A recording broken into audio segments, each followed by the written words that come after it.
Hello friends, geography class की ये आज हमारी सेकंड वीडियो है जिसमें हम बात करेंगे कंपोजिशन ऑफ एटमॉस्फेयर। पहली वीडियो में हमने बात की थी स्ट्रक्चर ऑफ एटमॉस्फेयर की।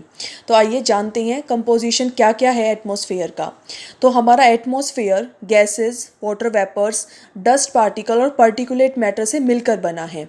आज की इस वीडियो में हम बात करेंगे गैसेस के बारे में, और गैसेस में हम कौन से दो गैसेस जो मेन हैं उनके बारे में बात करेंगे, वो है नाइट्रोजन और कार्बन डाइऑक्साइड। आइए जानते हैं इनके बारे में। Nitrogen is the most abundant atmospheric gas, large proportion in the atmosphere, यानी कि बहुत इंपॉर्टेंट भी है और बहुत लार्ज प्रोपोर्शन में भी है। और ऐसा क्यों है कि ये जो नाइट्रोजन है बहुत लार्ज प्रपोर्शन में है? Because nitrogen does not easily mix with any one, यानी कि जो नाइट्रोजन गैस है वो किसी भी और गैस के साथ ईजिली मिक्स नहीं होती है। अब नाइट्रोजन की एब्सेंस में बहुत डिफ़िकल्ट हो जाता है हमारे लिए कंट्रोल फायर, यानी कि आग को कंट्रोल करने में जो नाइट्रोजन गैस है उसका सबसे महत्वपूर्ण रोल होता है। अब सोर्सेज क्या होते हैं नाइट्रोजन गैस के? वोल्केनिक एमिशन, यानी कि जब ज्वालामुखी फटता है एक तो वो, और बाय कैटल डाइजेस्टिव प्रोसेस, उसके थ्रू भी नाइट्रोजन हम लोगों को मिलती है। Why nitrogen pollution is a major issue? Nitrogen pollution जो है वो एक मेजर इशू क्यों है? Because nitrogen is major and powerful green house gas. जो नाइट्रोजन है बहुत ही पावरफुल ग्रीन हाउस गैस है, एसिड रेन के लिए रिस्पॉन्सिबल होती है और बहुत सारी हार्ट मतलब हेल्थ से रिलेटेड प्रॉब्लम भी ये कर देती है क्योंकि ये एक पॉल्यूटेंट है। अब ग्रीन हाउस गैसेस क्या होती हैं इसके लिए मैं एक अलग से वीडियो बनाऊंगी जिसमें मैं ग्लोबल वार्मिंग वगैरह आपको सब कुछ बताऊंगी। अब नाइट्रोजन के सोर्सेज के बारे में जानते हैं। सबसे पहले तो एग्रीकल्चर से नाइट्रोजन आती है, यानी कि जब हम एक्सेसिव यूज़ करते हैं नाइट्रोजियस फर्टिलाइज़र का तो नाइट्रोजन हम लोगों को मिलती है, और नॉट यूज्ड बाय प्लांट्स, यानी कि वो नाइट्रोजस फर्टिलाइज़र जो प्लांट्स के द्वारा यूज़ नहीं होती है, एज अ पॉल्यूटेंट काम करती है। उसके अलावा वेस्ट, यानी कि जो हाउस होल्ड वेस्ट होता है, इंडस्ट्रियल वेस्ट होता है, उसके थ्रू भी जो नाइट्रोजन है वो हमको मिलती है।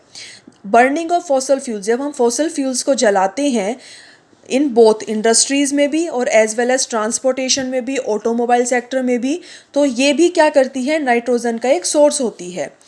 और इसके द्वारा क्या होता है, टॉक्सिक पॉइजनियस फोटोकेमिकल स्मोक और बैड ओजोन, यानी कि जो ट्रोपोस्फेरिक ओजोन होती है वो बढ़ जाती है, जिसके द्वारा ग्लोबल वार्मिंग भी होती है और हमारा अर्थ का जो टेम्परेचर है वो लगातार बढ़ता है। अब ये बैड ओजोन क्या होती है, ट्रोपोस्फेरिक ओजोन क्या होती है, इसके लिए मैंने फर्स्ट क्लास में आप लोगों को बताया था। अगर आपको वो जानना है तो आप उसके लिए पहली वीडियो देखिए।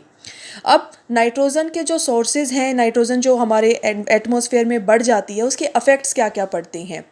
ये destruction of aquatic food chain कर देती है, यानी कि जो हमारे एक्वेटिक एनिमल्स वगैरह होते हैं या फिर एक्वेटिक प्लांट्स भी होते हैं, उनके फूड चेन को ये डिस्टर्ब करती है, इकोसिस्टम को बिगाड़ देती है। उसके अलावा respiratory problems, heart attacks, specially north India, यानी कि आप जानते हैं जैसे कि नॉर्थ इंडिया में पॉल्यूशन बहुत ज़्यादा होता है, तो इसका एक मेन कॉज नाइट्रोजन भी है। उसके अलावा एसिड रेन के लिए भी नाइट्रोजन रिस्पॉन्सिबल होती है। तो ये सारे यूजेस थे नाइट्रोजन के। इसके अलावा मैं नाइट्रोजन के लिए एक नाइट्रोजन साइकिल की मतलब वीडियो भी बनाऊंगी, आप वो भी देख सकते हैं। उसके अलावा अब सेकंड गैस जो है कार्बन डाइऑक्साइड, हम इसके बारे में बात करते हैं। Utilised by plants in the presence process of photosynthesis to manufacture food and oxygen is given out, यानी कि जो कार्बन डाइऑक्साइड है वो प्लांट्स के द्वारा यूज़ की जाती है फोटोसिंथेसिस की प्रोसेस में अपना फूड बनाने के लिए, और ये लोग ऑक्सीजन को गिवन आउट करते हैं। जैसा कि आप जानते हैं जो प्लांट्स हैं वो कार्बन डाइऑक्साइड लेते हैं और ऑक्सीजन हमको देते हैं। ये जो कार्बन डाइऑक्साइड है ये इंपॉर्टेंट ग्रीन हाउस गैस है, responsible for heating of the earth atmosphere, यानी कि जो अर्थ का टेम्परेचर है उसको बढ़ाने में ये हेल्प करती है। Making life possible on the earth पर लाइफ को पॉसिबल बनाती है। क्यों? क्योंकि अगर कार्बन डाइऑक्साइड हमारे एटमॉस्फेयर में नहीं होगी तो हमारी अर्थ का जो टेम्परेचर है वो लगभग -21 डिग्री सेल्सियस तक भी पहुंच सकता है, क्योंकि ये अर्थ को हीट करने के लिए इम्पोर्टेंट होती है, इसीलिए ये एक इम्पोर्टेंट गैस है। लेकिन आजकल की हम जो एंथ्रोपोजेनिक एक्टिविटीज़ करते हैं उसके द्वारा क्या होता है, इसकी जो कार्बन डाइऑक्साइड की जो अमाउंट है वो हमारे आसपास बढ़ गई है, यानी कि ये 450 पार्ट्स पर मिलियन हो गई है, जो होनी चाहिए थी लगभग 300 पार्ट्स पर मिलियन। इसकी वजह से क्या होता है, ग्लोबल वार्मिंग होती है, क्लाइमेट चेंज का फिनोमिना जो हम देखते हैं, कभी बारिश, कभी गर्मी, कभी तूफान, तो ये सब होता है। अब कार्बन डाइऑक्साइड जो कि हमारे एटमॉस्फेयर में बढ़ गई है, इसके कॉन्सिक्वेंस क्या क्या है। इसके कॉन्सिक्वेंस है ग्लोबल वार्मिंग। अर्थ का जो टेम्परेचर है वो लगभग 11 डिग्री सेल्सियस जो है वो बढ़ गया, यानी कि अर्थ का जो एवरेज टेम्परेचर है लगभग 11 डिग्री सेल्सियस बढ़ गया है इन 21st सेंचुरी ओनली। उसके अलावा melting of ice caps and glaciers, rise in the sea level, यानी कि जितनी ज़्यादा अर्थ की में गर्मी बढ़ेगी उतने हमारे जो आइस कैप्स हैं वो पिघलेंगे, और आइस कैप्स पिघलने से क्या होता है, जो सी लेवल है वो बढ़ जाता है। सी लेवल बढ़ेगा तो क्या होगा, जो कोस्टल एरियाज़ है, जो लो लाइंग एरियाज़ हैं वो सबमर्ज हो जाएंगे, स्मॉल आइलैंड नेशंस जो हैं वो समुद्र के अंदर सबमर्ज हो जाएंगे। तो ये एक मेन कॉज है melting of ice caps and glaciers. आप देख भी सकते हैं, given rise to extreme climatic events, जब कार्बन डाइऑक्साइड हमारे एटमॉस्फेयर में बढ़ जाएगी तो एक्सट्रीम क्लाइमेटिक इवेंट्स हो जाते हैं उससे, जैसे क्या कि फ्लड बढ़ जाएगी, ड्राउट्स बढ़ जाएंगे, और जितने सूखे दिन हैं यानी कि बारिश कम होगी और सूखे दिनों की संख्या बढ़ जाएगी। हीट वेव होगा, हीट डोम आपने सुना होगा, डस्ट स्टॉर्म्स आते हैं, थंडर स्टॉर्म्स आते हैं। और हीट वेव के कारण क्या होता है, जितनी ज़्यादा हीट वेव आएगी उतनी हमारी एग्रीकल्चर क्रॉप क्या हो जाएगी, डैमेज हो जाएगी। उस जितनी हमारी एग्रीकल्चर क्रॉप्स डैमेज होगी, फार्मर का डिस्ट्रेस बढ़ जाता है, फिर फार्मर सुसाइड बढ़ जाती है, आप लोग जानते हैं।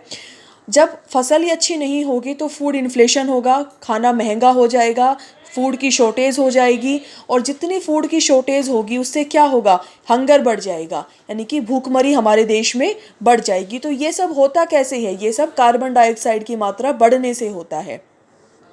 उसके अलावा साइक्लोन, जितना ज़्यादा अर्थ का टेम्परेचर बढ़ता है उतना ही हमारा साइक्लोन आने की जो संभावनाएं हैं वो भी बढ़ जाती है। और साइक्लोन से होता क्या है, लाइफ का लॉस होता है, लाइवलीहुड का लॉस होता है, इंफ्रास्ट्रक्चर का लॉस होता है, एक्सेट्रा।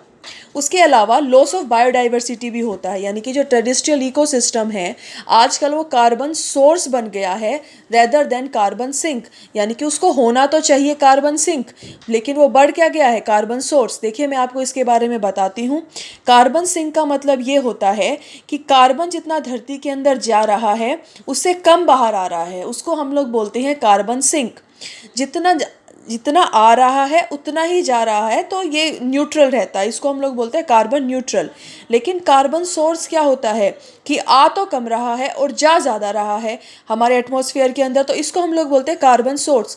तो कार्बन डाइऑक्साइड की मात्रा बढ़ने से जो हमारा ट्रेडिशनल इकोसिस्टम है वो कार्बन सिंक की जगह कार्बन सोर्स हो गया है। उसके अलावा फॉरेस्ट फायर्स बढ़ गई हैं, जैसे कि ऑस्ट्रेलिया वगैरह में आप देखते भी हैं। Change pattern of Indian monsoon का पैटर्न भी चेंज हो गया है। अब मतलब कोई फिक्स नहीं रहा है कि मानसून अच्छा होगा, बुरा होगा, किस टाइम पर होगा। तो आज की वीडियो में बस इतना ही। नेक्स्ट वीडियो में मैं आपको बताऊंगी कंपोजिशन ऑफ एटमॉस्फेयर में वाटर वेपर का क्या रोल होता है, उसके बारे में मैं आपको बताऊंगी। तो क्लास देखने के लिए थैंक यू सो मच।